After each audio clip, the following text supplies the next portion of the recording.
Hey guys, thanks a lot for watching. In this video, I'm just going to quickly give my Bitcoin analysis. Just what's been happening in the week, especially with the FTX, Alameda Research crisis, and just my general future outlook. Of course, this FTX situation took us all by surprise. If you'd asked me a couple of years ago, Bitcoin, Coinbase, and FTX were really considered fairly safe exchanges. But it just shows that anything can happen.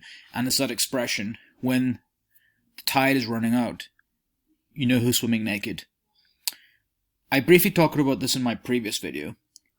But in a nutshell, Sam Bankman-Fried pretty much over-leveraged, and to the expense of his clients as well.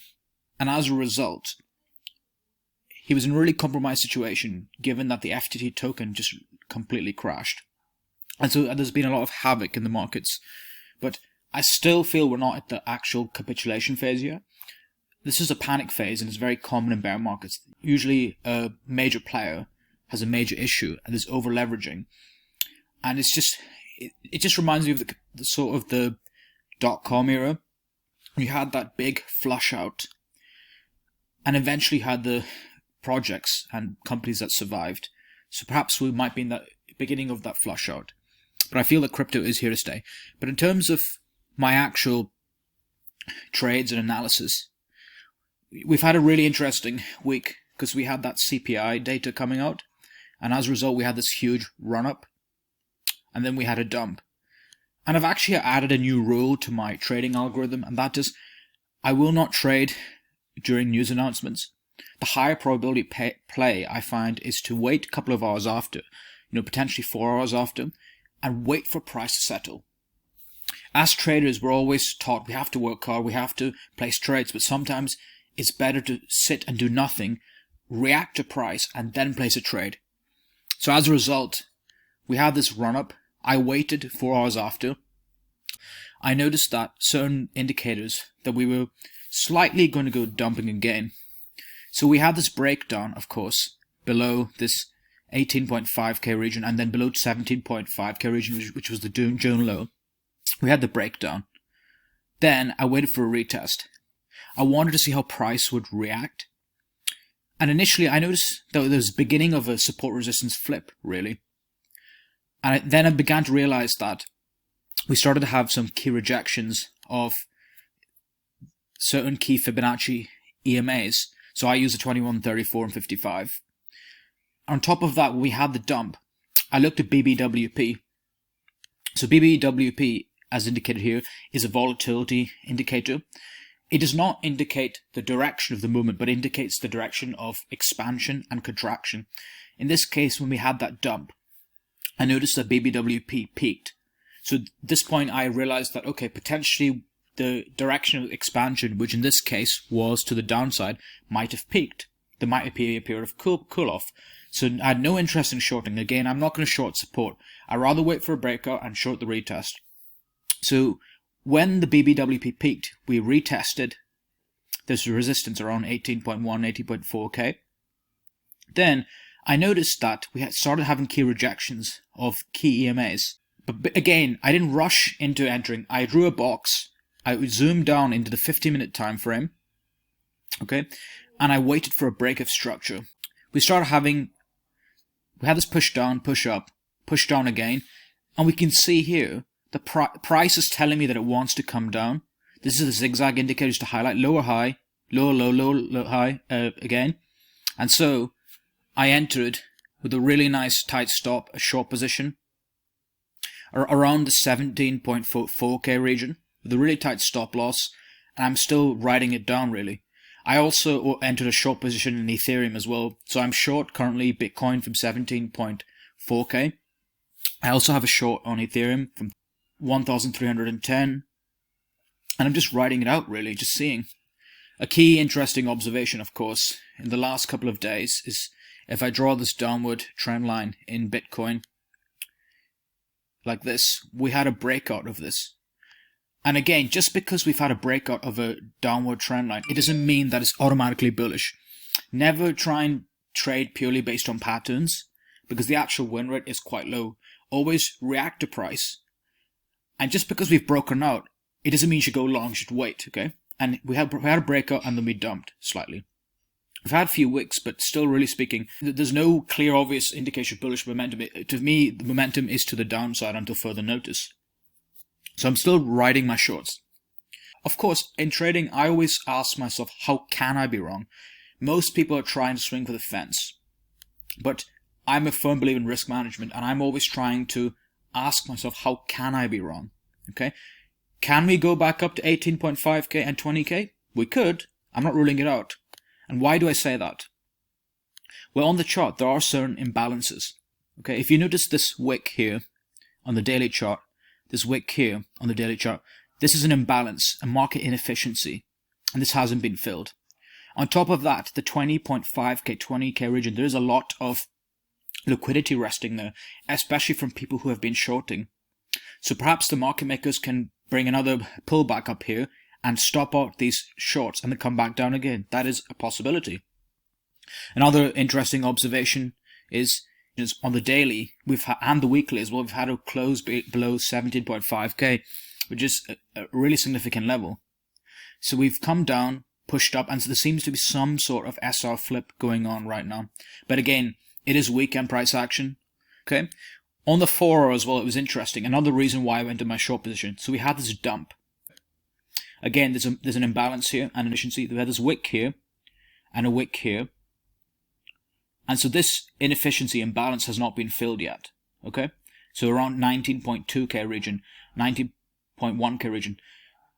Again, you have to always use this as confluence with other things. But can it go back to retest it and come back down again? Absolutely.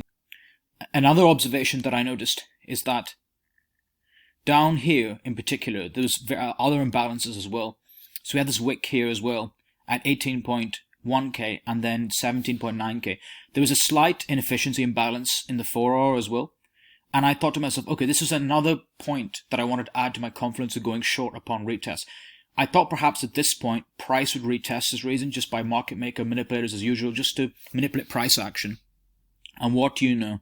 We have this wick up again to close this imbalance and we will push back down again. So again, I'm not trading purely based on market imbalances, but it was just an interesting observation to me. This whole year, I've been saying, from April actually, that we've been in this downward sloping parallel white lines from April itself. And many people just would not listen to me. Many moon boys were trying to shoot for the stars. Okay. But for me, it was a clear weekly downtrend. Again, I'm someone that tries to react to price. I'm not going to try and predict bottoms, because if you're the kind of person that constantly predicts bottoms, then you can get so carried away that you actually lose out. But I've been saying since April, I do believe eventually we do break 18.5k and we do go back down to 13.9k eventually, because that is the 2019 high and we could have an SR flip. I personally also feel we'll go back to 15k as well, because I'll explain later, but on top of that, I do believe we eventually tag 9 to 12k, and because those are also key demand zones, order blocks from the previous bear run. But there's something also interesting that I thought I'd share as well. And why I said 9k is because, as well as the lowest point, is that is a potential point of control on the weekly chart. But again, I'm always trying to prepare myself for the worst case scenario, but I'm always open to the possibility that we could be in a range. Who knows? We could be in a new range now. Potentially, this 15.5 to 16k region might be the new 18k, and 18.1 to 18.5k might be the new 20k. So we could be in a sideways range. So the issue with always being the kind of person who's always predicting the bottom and being rigid about price drops is that you might be right, but by the time it actually happens, you might be 4 months early. I remember back in the day, in the last bull run and bear market in 2017, 2018, people were so adamant that when Bitcoin was at 6k, that it would eventually crash down to 3k. Many people were so adamant that it was going to happen. But by the time it actually happened, those people saying that and calling for it were just so exhausted of the sideways movement. So a key point is that the market can remain more irrational then you can remain solvent. So always keep an open mind and always remember ask yourself, how can I be wrong? I also want to bring your attention to this, which I thought was quite interesting. This is a paid indicator. It's basically looking at margin pressure levels and trying to predict regions where Bitcoin might potentially bounce from based on the habits of traders. And we know that Bitcoin and crypto in general is a very highly leveraged instrument. And by looking at the habits of retail traders, many of them often degens using so much leverage, you can roughly, to some degree of accuracy, predict where Bitcoin might bounce. Okay. So the local high recently was 21.5k. So I put the pin here. So it was interesting. I said to many people that I think, guys, in this dump we might have a small bit of a bounce at 16.1k. Okay, we went a bit lower than that. We went around to 15.9k. But why did I say that? Because 16.1k is the point in which you can short Bitcoin on 3x leverage and hide your liquidation point above the recent local high of 21.5k. The next level I'm also looking at is 14.3k. And why am I saying that? Because 14.3k is the point which you can short Bitcoin on 2x leverage and hide your liquidation point above 21.5k. The region below that I'm looking at as a potential, it could be a potential low. Again, never be too attached, is potentially 10.5k, 10.6k, 7k. Why am I saying that? Because 10.7k is a region in which you can short Bitcoin on 1x leverage and hide your liquidation point above the recent local high. Surprisingly, these margin pressure levels do sometimes have a way of becoming self-fulfilling prophecy. One of the high probability setups I find is longing from the 2x short level to the 3x short level. So in other words, aka 14k to 16.1k in this case. And potentially, even better, is longing from the 1x short level to the 2x short level. So 10.5k to 14k. Obviously, don't get too attached to these numbers, but it's just to add to your toolbox. I thought I would just share something else as well. So this is looking at the fair value of Bitcoin. This yellow line represents the 21-week moving average. Currently, the fair value of Bitcoin is 20.6k, 20.5k based on these. One standard deviation from fair value would put Bitcoin at 13.7k, 13.9k. Okay? And what confidence do we have with that? Well, we have the 2019 peak, right? Two standard deviations from the fair value of Bitcoin would place Bitcoin at 10.1k. Okay? I'm not saying it's going to happen, but it's just food for thought. Now I'm going to go back to the chart. I'm going to go back down to memory lane. On the daily chart, I'm just trying to see potential bounce regions and certain key demand zones and order blocks and just generally imbalances in the market. This could be a potential demand zone. 16k region, we've actually had hit there and had a bit of a bounce. There's a small bit of a market inefficiency imbalance here. There's a wick here and a wick here. And we had this big long candle. So this is called a Mariposa candle. But the exact name doesn't matter. The point is that this candle with a big momentum. But obviously this wick down closed this imbalance. Looking at other regions of potential imbalance that really caught my interest. Another potential demand zone I'm thinking is based on this is 15.16k region as well. There is a wick here in the 14.2k region and in the 15k region. We did close this imbalance slightly by this wick down, but this is a potential region again in confluence with the 2019 high for potential bounce. Looking at also here, there's an imbalance here. There's a wick here on the 20th of October 2020. On the 22nd of October 2020, there was that wick down here. But if you notice, we had this big momentum Mariposa candle, but we didn't close this gap. So there's a bit of an imbalance here. So this 12k to 12.5k region is a potential bounce region. Looking further down, looking at other areas of potential imbalances, just areas that might need filled in future. Okay, again, so this is a wick here on the 7th of October, and a wick here on the 20th of October. As you can see, ladies and gentlemen, there's a slight gap here as well in the 10.5k region. Okay, so 10 to 10.5k region might be another bounce region. And what do you know? When you look at these margin pressure levels, there is a bit of confluence. So I assume that there'll be a bounce region in the 16.1k because this is a major margin pressure level. As mentioned before, it's the region which leverage traders can short Bitcoin on 3x leverage and hide the liquidation point above the recent local high. Another area of imbalance as shown in this chart was also 14 to 15k, and here to the 14.1k is a 2x short level in which retail traders can short Bitcoin on 2x leverage and hide the liquidation point above the recent local high. And of course, as shown, the last imbalance on the chart, which I explained was around 10 to 10.5k region, in this chart, this is a 1x short level. This is the point which retail traders can short Bitcoin on 1x leverage and hide the liquidation point above the recent local high. So all this is just to build up a picture, and it's all about keeping an open mind and just see potential bounce regions. Again, don't get obsessed, just always keep an open mind, but also realize that market makers are really manipulative. Price doesn't go to regions by accident. There's sometimes a reason why it does, okay? And to screw retail traders over. If you go on the 4-hour chart, for example, on the Bitcoin chart, we had this big momentum candle here on the 8th of November. Big dump, Mariposa candle. Again, the name doesn't matter. It's what it actually means that matters. We had this dump here. We had this wick here. We had this wick here. So this was an imbalance. It wasn't yet filled. We had this wick here. We had this dump. We had this candle here. But again, the gap between this wick and this candle was not filled. So we have two imbalances here.